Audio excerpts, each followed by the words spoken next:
Boa noite. Já voltamos para a aula sobre a igreja. A maioria de vocês já participou da aula sobre 1 Samuel, capítulos de 1 a 3 hoje. E agora vamos para esse estudo sobre a ceia do Senhor, que é o ponto principal do estudo de hoje. Mas antes de chegar nessa parte sobre a ceia, eu quero fazer algumas perguntas de revisão. E no caso, revisão de um estudo que foi feito em dezembro, antes do nosso intervalo. Então, eu espero que vocês consigam lembrar do que já estudamos ou que, estudando nas próprias Escrituras, tenham encontrado as respostas. Que o importante é isso, o que vem das Escrituras, não o que vem da minha parte. Então, vamos agora para as perguntas sobre o estudo que foi feito em dezembro. A última aula da nossa série aqui sobre o plano de Deus para a igreja foi sobre a música. E nós vamos começar com essas perguntas. Que quando eu fiz aquela aula em dezembro, eu comentei que, examinando as escrituras, descobrimos que a prática da igreja primitiva foi bem diferente da prática de muitas igrejas hoje, que a tendência é muitas vezes de enfatizar o que agrada a nós e não necessariamente o que agrada ao Senhor. Então, as perguntas vão ajudar para esclarecer essa questão um pouco, começando com a primeira pergunta para Benita. Benita, cristãos no Novo Testamento. Todas as perguntas hoje são verdadeiras ou falsas. Mas cristãos no Novo Testamento sempre procuravam envolver os visitantes com cultos emocionantes e agradáveis. Verdadeira ou falsa? Falso. Ok, começamos com uma afirmação que não é verdadeira. O fato é que no Novo Testamento o foco sempre está na vontade de Deus e no louvor dado a Ele, não em agradar visitantes, nem em agradar membros. Agora, não estou dizendo que não pode ter alguma coisa que traz prazer. Eu até acho que quando nós cantamos louvores ao Senhor, isso traz um prazer para nós, mas não é o ponto principal. E, e pode até provocar reações emocionais. Isso é normal, mas não é o foco principal. Devemos sempre lembrar que o foco principal é de agradar a Deus e de honrar o nome do Senhor. Para a segunda pergunta, para José Pedro, Deus revelou sua vontade em palavras. Verdadeira. A gente Verdadeiro. pode ver essa citação em 1 Coríntios, capítulo 2, versículo 13. Ok? Muito bom. Uma das citações que eu coloquei aqui também é esse mesmo de 1 Coríntios 2, 13. E o ponto que Paulo apresenta no capítulo 2 é que quem sabe o que está na mente do homem é o homem. Agora, se eu falar o que estou pensando, você pode saber o que está na minha mente. Se eu não falar, você pode adivinhar, pode chutar, mas você não vai ter certeza. E no caso da vontade de Deus, ele tem que falar para nós, que é justamente o ponto aqui de 1 Coríntios 2, versículo 13, palavras ensinadas pelo Espírito. Então, Deus se revelou em palavras. Jesus havia falado em João capítulo 12, versículo 48, que nós vamos ser julgados pela palavra que ele falou. Então, novamente, o que Deus tem usado é palavra. Ele usou a palavra para criar o universo, ele usa a palavra para sustentar o universo, ele usa a palavra para nos salvar, para revelar a sua vontade para nós. É a palavra de Deus que tem essa força, esse poder. Ok, muito bom. Pergunta número 3, Léo. Devemos basear nosso serviço a Deus nas instruções do Antigo Testamento. Verdadeira ou falsa? Falso. Falsa, ok. E novamente lembrando que as instruções do Antigo Testamento serviam para guiar os judeus durante 1500 anos de história até a morte de Cristo, mas alguns textos ajudam para lembrar que nós não vivemos sujeitos à lei do Antigo Testamento. Nós, eu não sei se tem algum judeu participando hoje, a maioria das pessoas participando não são judeus, carnais, mas mesmo Paulo, que era judeu, disse em Romanos capítulo 7, versículo 6, agora, porém, estamos livres da lei, pois morremos para aquilo a que estávamos sujeitos, para que sirvamos de maneira nova, segundo o Espírito, e não na maneira antiga, segundo a letra. E no caso, o contraste, a letra representa a lei do Antigo Testamento, o Espírito, a revelação da nova aliança, e Paulo diz que mesmo ele sendo judeu, não estava mais sujeito àquele sistema, que nós servimos hoje conforme a nova aliança. Em Gálatas capítulo 5, Gálatas, Paulo fez um argumento extensivo para mostrar que não devemos voltar ao sistema do Antigo Testamento. E ele disse em Gálatas 5, versículo 4, encerrando aquele argumento, vocês que procuram justificar-se pela lei estão separados de Cristo. Vocês caíram da graça de Deus. Então devemos ter muito cuidado em tentar nos justificar pela lei do Antigo Testamento. É a nova aliança que instrui em nosso serviço ao Senhor. E pergunta número 4. O Antigo Testamento apontava para a fé em Cristo, mas não é a regra que define o louvor na igreja de Jesus. Verdadeira ou falsa? José Pedro pode falar. É verdadeiro, e a gente pode ver essa citação em Romanos 7, versículo 6, e Gálatas 3, versículos 23 a 29. Ok? E eu citei aqui justamente Gálatas capítulo 3, Romanos 7 eu acabei de citar na outra pergunta, mas vamos ver esse texto aqui de Gálatas 3, versículo 23, eu vou até versículo 27, no caso.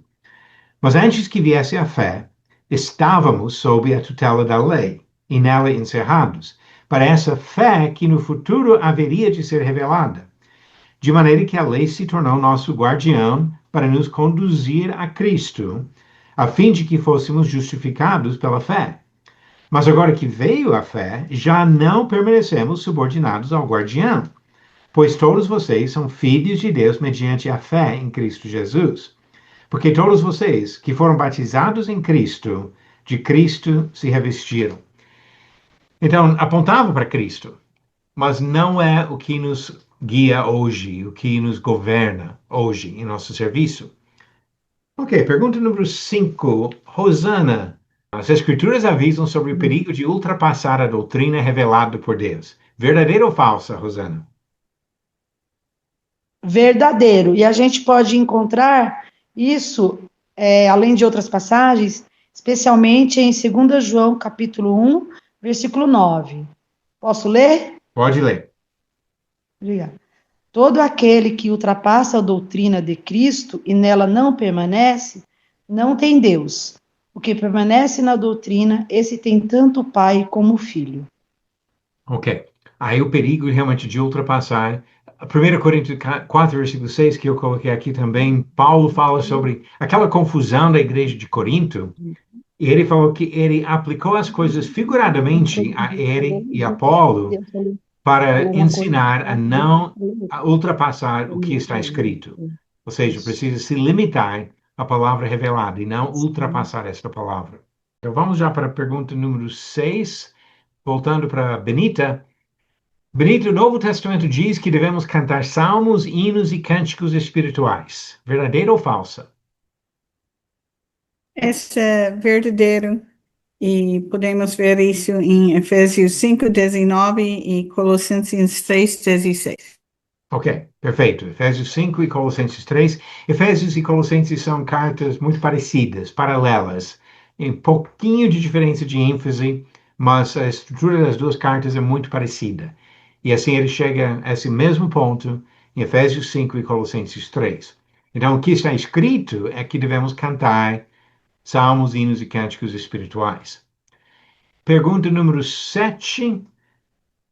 Voltando para o Zé Pedro, o Novo Testamento diz que devemos tocar instrumentos e bater palmas na adoração a Deus. Verdadeira ou falsa? Falsa. Ok. Nem precisa justificar para uma questão que não tem, o que não tem no Novo Testamento, que é um ponto surpreendente para muitas pessoas, mas essas práticas são práticas do Antigo Testamento, da adoração no templo, e não encontramos nenhuma dessas coisas no louvor dos cristãos no Novo Testamento. E pergunta número 8, Léo. Deus autorizou que os líderes das igrejas modificassem sua palavra para que a igreja sempre fique atual e relevante em qualquer cultura. Verdadeira ou falsa? Falsa. Ok. E novamente, não precisa justificar que realmente não tem nada sobre isso nas escrituras, mas eu coloquei essa pergunta porque é a mentalidade de muitas pessoas em muitas igrejas hoje. Acreditando que nós temos a liberdade de adaptar para agradar as pessoas na situação hoje. Eu sei que Deus deixou uma certa liberdade em algumas questões que talvez acabam refletindo um pouco a cultura. Tem culturas em que talvez cantam mais e falam menos, e outros que falam mais e cantam menos, mas ainda falam a palavra, ainda cantam louvores, e nós não temos direito de modificar a palavra para qualquer coisa. Devemos respeitar a palavra do Senhor. E a pergunta, eu coloquei aqui sim um texto para ajudar. Vamos ver em Romanos capítulo 12. Eu acredito que a linguagem que Paulo usa aqui ajuda em muitos aspectos do nosso serviço. Ele disse no versículo 1: Portanto, irmãos, pelas misericórdias de Deus, peço que ofereçam o seu corpo como sacrifício vivo, santo e agradável a Deus. Este é o culto racional de vocês. E não vivam conforme os padrões deste mundo, mas deixem que Deus os transforme pela renovação da mente, para que possam experimentar qual é a boa, agradável e perfeita vontade de Deus. Então, nós devemos ser transformados para imitar Deus e não tentar modificar as coisas de Deus para agradar a nós. É uma questão de quem realmente é o Senhor. Pergunta 9. Josias, você quer responder ou não? Essa é sobre as tradições humanas. Posso responder?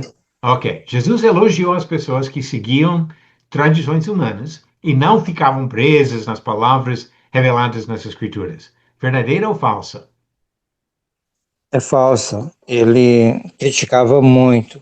Muitas vezes a religião ajudava, mas a maior parte delas, e era onde Jesus pegava mais no pé, era justamente quando eles desobedeciam a palavra, colocando a religiosidade à frente da palavra. Ok. E aí que vem o problema com essas tradições humanas, quando vem contradizendo de alguma forma a palavra. Vamos ver algumas partes de Mateus 15, onde Jesus confrontou líderes religiosos justamente nessa questão de tradições, porque eles estavam criticando os apóstolos por não seguirem as tradições. E Jesus respondeu, versículo 3, por que também vocês transgridem o mandamento de Deus por causa da tradição de vocês? Depois, no versículo 6, ele continua. Esse não precisa, no meio do versículo 6, e assim vocês invalidam a palavra de Deus por causa da tradição de vocês. Hipócritas, bem profetizou Isaías a respeito de vocês, dizendo, este povo me honra com os lábios, mas o seu coração está longe de mim. Em vão me adoram, ensinando doutrinas que são preceitos humanos. E versículo 13, mas ele respondeu, toda planta que meu Pai Celeste não plantou será arrancada. Esqueçam os fariseus, são cegos, guias de cegos. Ora, se um cego guiar outro cego, ambos cairão num buraco. Quando os homens elevam as tradições acima da palavra, são cegos guiando outros cegos. Então, tanto quem está na frente como quem está seguindo vai cair no buraco. Por isso que não podemos seguir cegamente nenhum líder religioso.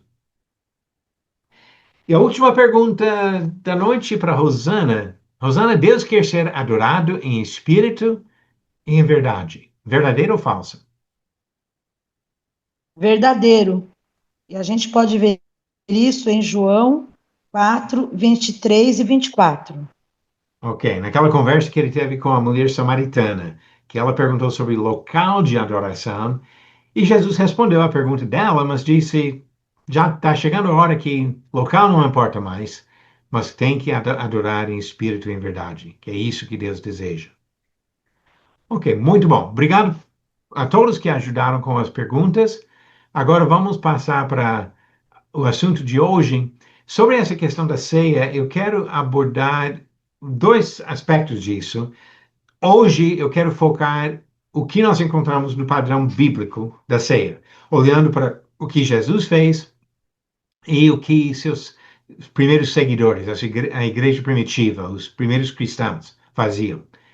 Semana que vem, eu quero tratar de alguns problemas de distorções de doutrinas humanas, porque há muitas práticas divergentes quando se trata da questão da ceia. Eu quero tocar em alguns desses pontos semana que vem. Então vamos começar com o padrão bíblico para isso. E quando nós reunimos para comer a ceia do Senhor, o que realmente que o Senhor quer de nós? Então, a primeira coisa aqui, para entender a ceia, ajuda para lembrar de algumas coisas do passado, do Antigo Testamento. Não que a prática vem do Antigo Testamento, mas Jesus introduziu a ceia já com aquele plano de fundo. Inclusive, ele fez isso na Páscoa. É uma coisa muito ligada ao sacrifício dele. Então, voltando para o Antigo Testamento, sacrifícios pelos pecados existiam desde o tempo dos patriarcas. E quando Jesus chega, João diz sobre Jesus, em João capítulo 1, versículo 29, eis aí o Cordeiro de Deus que tira o pecado do mundo. Então, Jesus é esse sacrifício pelo pecado. No Antigo Testamento, os sacerdotes comiam parte de alguns dos sacrifícios feitos pelo pecado.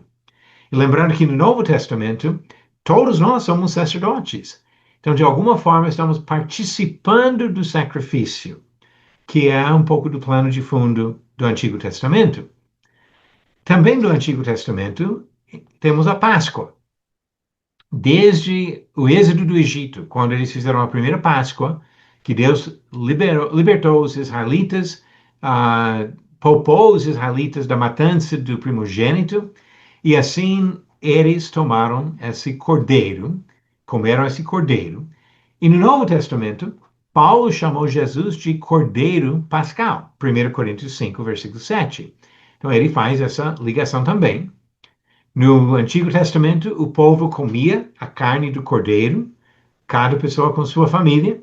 No Novo Testamento, nós participamos nesse sentido do sacrifício de Jesus, quando participamos da ceia. Então, algumas coisas que ajudam para ter esse plano de fundo quando chegamos à ideia da ceia no Novo Testamento. Agora, pensando mais sobre a ceia em si, quase todas as igrejas hoje celebram alguma forma da ceia do Senhor. Eu falo alguma forma porque a linguagem é diferente, às vezes a maneira de participar é diferente, e várias divergências, mas alguma coisa. Eu frequentemente me refiro a essa celebração como a ceia do Senhor, porque é a linguagem usada por Paulo, em 1 Coríntios capítulo 11, versículo 20, onde ele critica os coríntios, ele fala que vocês não estão tomando a ceia do Senhor, estão tomando suas próprias ceias. E assim ele critica, mas devemos participar da ceia do Senhor. A Igreja Católica geralmente usa a palavra Eucaristia, que não é uma palavra ruim. Talvez não seja a palavra comum em outras tradições religiosas, mas a palavra em si significa gratidão ou ações de graças, e essa palavra é usada nos relatos da ceia. Então, simplesmente estão pegando uma palavra grega para descrever isso. Da mesma forma que quando falamos sobre igreja ou batismo, são palavras emprestadas do grego que nós usamos hoje em dia. Nós entendemos como parte do nosso idioma. Então, eu posso discordar de algumas práticas católicas em relação à ceia, mas a palavra em si não é o problema. São outras questões que vamos ver um pouco sobre isso semana que vem, se Deus permitir. Uma outra palavra que Paulo usa é a palavra comunhão. 1 Coríntios 10, versículo 16, ele diz que quando participamos desses elementos, estamos tendo comunhão. Junto com isso, ele fala que estamos participando na mesa do Senhor, no mesmo texto de 1 Coríntios capítulo 10. Outra maneira que o Novo Testamento fala é de partir o pão.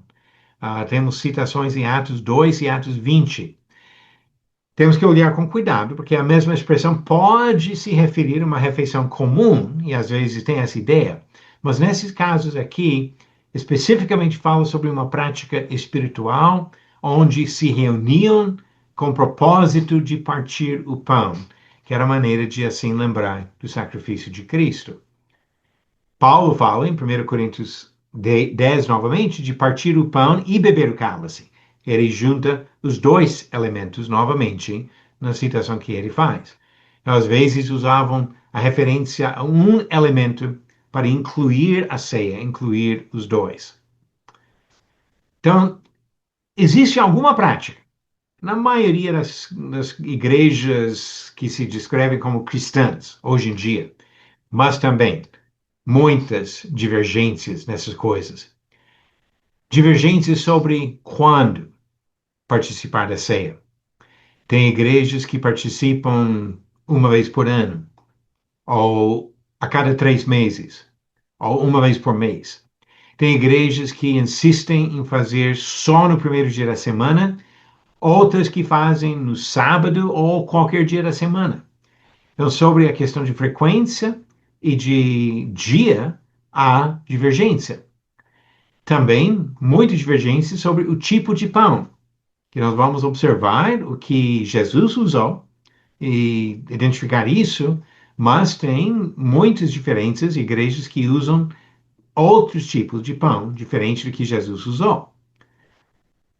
A questão de um elemento ou dois, e vários de vocês com certeza conhecem a prática em muitas igrejas católicas, embora é permitido nas igrejas católicas oferecer tanto o pão como o cálice, muitas ainda até hoje servem só o pão para os leigos e o cálice fica só para o padre. Então, um elemento e não dois, como nós encontramos no Novo Testamento. E as doutrinas relacionadas à ceia também variam bastante. Na semana que vem eu quero tocar em algumas doutrinas.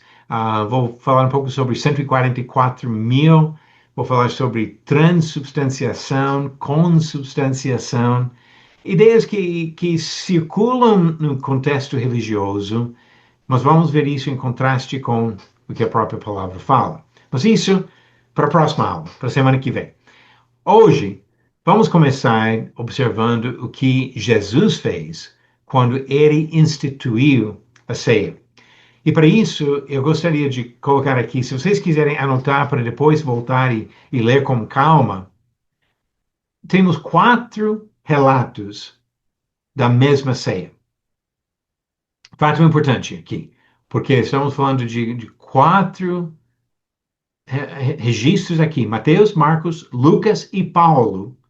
Paulo não estava presente, Lucas não estava presente, Marcos não estava presente, mas o Espírito Santo revelou para eles, como também, com certeza, eles conversaram com apóstolos que estavam presentes. Mas o ponto é que nós temos 4 relatos da mesma ceia. Então não pode ter divergências. Não podemos dizer que uma vez Jesus fez de uma forma e outra vez fez de outra forma. Ele fez uma vez só.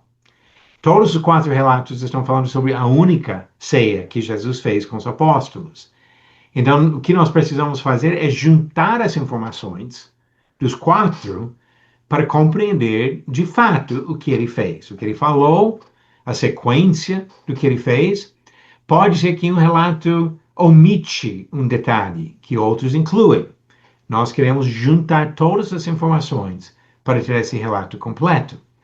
Então, quando fazemos isso, podemos observar 4 coisas que Jesus fez. Ele deu graças, ou abençoou, o pão e distribuiu, ou partiu o pão. partir é a ideia, às vezes, de comer. A segunda coisa diz que ele deu graças de novo e distribuiu o cálice. Então, temos uma sequência aqui de 4 coisas, e acredito que realmente é essa sequência, porque quando olhamos para os textos, Mateus 26 mostra cada coisa. Deu graças, partiu o pão, deu graças, distribuiu o cálice. Marcos, a mesma coisa, a mesma sequência, as mesmas 4 coisas. Lucas fala que ele deu graças, ou abençoou o pão, distribuiu o pão, depois diz apenas que ele tomou o cálice e explicou seu significado. Lucas enfatiza mais a explicação, mas já sabemos de Mateus e Marcos que ele também deu graças e distribuiu o cálice, para todos eles participarem. E Paulo, em 1 Coríntios capítulo 11, fala também sobre Jesus orando, distribuindo o pão, falando sobre o significado do cálice e distribuindo o cálice, dando para eles o cálice. Quando olhamos para os 4 casos juntos, o que nós observamos? Jesus deu graças, distribuiu o pão, deu graças novamente e distribuiu o cálice. Agora, uma pequena observação. Por quê nessa sequência? Por que o pão antes do cálice? Sinceramente, eu não tenho a mínima noção do porquê. Mas o que eu sei é que Jesus fez nessa sequência. E se ele fez nessa sequência, mesmo não explicando o porquê, eu vou imitar na sequência que ele fez. Eu vou fazer a mesma coisa na mesma sequência que ele fez. Eu não vejo a liberdade de inverter a sequência, ou de orar uma vez e depois entregar os 2 elementos. Eu creio que, por respeito a Jesus, nós devemos fazer da maneira que ele fez. Então, devemos dar graças, abençoando o pão, participar do pão. Dar graças, abençoando o cálice e participar do cálice. Lembrando nisso, que representa o corpo e o sangue de Jesus, o sacrifício do nosso Cordeiro Pascal. Eu acho uma coisa simples para compreender e que não temos nenhum motivo. Inclusive, eu já vi igrejas onde alguém acha que devemos mexer com isso, mudar a sequência, fazer de forma diferente para não ficar na mesma rotina. Mas se essa rotina foi estabelecida por Jesus, por que não ficar na mesma? Por que não fazer da mesma forma? Se Jesus apresentou desta forma e deu importância para as coisas, como que nós não podemos dar importância também, respeitando a maneira, a sequência que ele deu quando instituiu a ceia com os apóstolos? Os cristãos, seguindo as orientações de Jesus e dos apóstolos, podemos observar o que eles fizeram.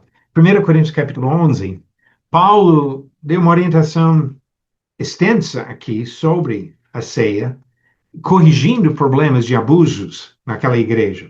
Ele disse no versículo 18, porque antes de tudo, estou informado de que quando se reúnem na igreja, existem divisões entre vocês, e eu, em parte, acredito que isso é verdade. Então, estavam se reunindo, ele falou que estão fazendo coisas erradas, mas a ideia de reunir na igreja fazia parte dessa prática. Depois ele diz, no versículo 33, assim, meus irmãos, quando vocês se reúnem para comer, esperem uns pelos outros. Então, aqui nós temos aqui a linguagem aqui de irmãos. No caso de Jesus com os apóstolos, discípulos, seria outra palavra para identificar esses cristãos ou irmãos. Igreja, uma palavra coletiva, falando sobre a assembleia dos santos. Agora, observamos aqui também que a igreja se reunia para esse propósito. Sinceramente, eu não vejo nada no Novo Testamento que diz que eu teria a liberdade de participar da ceia sozinho, isolado. Eu vejo no Novo Testamento a igreja se reunindo para esse propósito, fazendo isso coletivamente com os outros. Observando aqui no capítulo 11, novamente, versículo 20. Quando, pois, se reúnem no mesmo lugar, não é a ceia do Senhor que vocês comem. Ele está criticando o abuso deles, mas mostrando que era para ser a ceia do Senhor quando se reuniam. Já li 33, quando vocês se reúnem para comer, esperem uns pelos outros. Se alguém tem fome, que coma em casa, a fim de que vocês não se reúnam para o juízo. Então, não era uma questão de uma refeição comum. Ele falou assim, se está com fome, come em casa. Você não está tomando a ceia para saciar a sua fome. Está tomando como algo espiritual, participando, nesse sentido, do sacrifício de Jesus. Agora, outra questão seria quando. E sobre isso, nós temos apenas um texto no Novo Testamento inteiro que identifica alguma coisa sobre quando as igrejas tomavam a ceia no Novo Testamento. E esse texto em Atos capítulo 20. Atos capítulo 20, Paulo está na volta da terceira viagem, a caminho a Jerusalém, quando no capítulo 20, no versículo 6, diz: Depois dos dias dos pães sem fermento, navegamos de Filipos, em 5 dias nos encontramos com eles em Troade, onde passamos uma semana. No primeiro dia da semana, nós nos reunimos a fim de partir o pão. Paulo, que pretendia viajar no dia seguinte, falava aos irmãos e prolongou a mensagem até a meia-noite. Então aqui a igreja se reuniu no primeiro dia da semana para partir o pão, para participar desse memorial do sacrifício de Jesus. Algumas observações sobre isso. Eles esperaram uma semana. Então não era coisa que vamos chegar na cidade e chamar todo mundo para participar da ceia qualquer dia da semana. Ficaram esperando uma semana para isso. Segunda coisa, existem alguns grupos religiosos que dizem que a ceia deve ser feita na Páscoa, só na Páscoa, uma vez por ano, porque Jesus fez na Páscoa. Esse texto aqui demonstra o problema com esse ensinamento, porque diz claramente depois dos dias de pães sem fermento, que seria a época da Páscoa, Paulo viajou depois da Páscoa e ainda participou com os irmãos em Troade, participando da ceia do Senhor. Nós não temos nada mais sobre isso em questão de quando. Não temos nenhum texto que diz como mandamento deve tomar a ceia no primeiro dia da semana. Temos apenas esse exemplo. Mas tendo apenas um exemplo, se nós queremos ser seguros que estamos agindo conforme o ensinamento apostólico, eu creio que a única maneira de ter essa confiança é de participar da ceia todo domingo. No primeiro dia da semana, a igreja se reúne e participa da ceia do Senhor. Que era a prática da igreja primitiva, não há muita dúvida. Tem esse texto aqui, mas também tem relatos históricos das igrejas primitivos fazendo isso. Tem também as instruções de Paulo em 1 Coríntios 16, que basicamente ensina para aproveitar essas reuniões para também dar conforme sua prosperidade, no caso, para ajudar os santos necessitados da Judeia. Então, se a igreja já tinha a prática de se reunir todo primeiro dia da semana para participar da ceia, seria fácil aproveitar o mesmo momento e separar o que eles tinham para ajudar os irmãos. Eu creio ser, de fato, o caminho seguro para nós de participar no primeiro dia da semana. Ok, para hoje eu vou parar aqui, como falei, com essa base de olhar o padrão bíblico para a ceia. Semana que vem, eu quero tratar de alguns dos desvios dessas práticas, algumas distorções doutrinárias e práticas que existem no mundo religioso hoje em dia.